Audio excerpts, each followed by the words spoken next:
rapte zikir var, bu trackte ilim var. Beslenir iman, Allah Allah.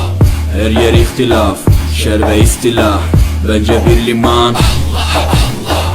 Gerçekte kitapta yazılı bu Kur'an. Dur bak burada, flow mus'ab, anlatır hak kitap, yalan ve hakikat, cabası tarikat, Allah Allah. Sana yobaz derler, böyle olmaz derler. Onlar gibi düşünmedikçe çoban derler.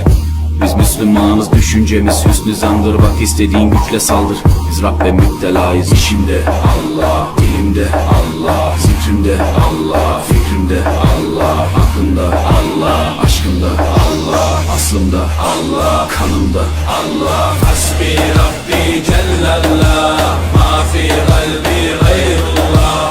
Nur Muhammed sallallahu, la ilahe illallah. Hasbi Rabbi Cellallah, ma fi kalbi gayrullah. Nur Muhammed sallallahu, la ilahe illallah.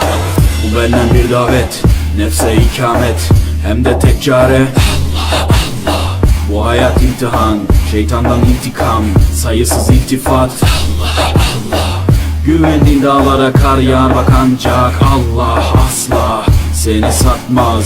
Düşünce kalkmalısın, şükürle kalmalısın, desin hep kalp atışın Allah Allah.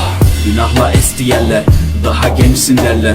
Bu hayat basamakları, çürük merdivenler. Senden bir istirham, devamlı istiğfar, gereken irtibat Allah Allah. İşimde Allah, dilimde Allah, zikrimde Allah, fikrimde Allah, aklımda Allah, aşkımda Allah, aslımda Allah, kanımda Allah. Hasbi Rabbi Cellallah.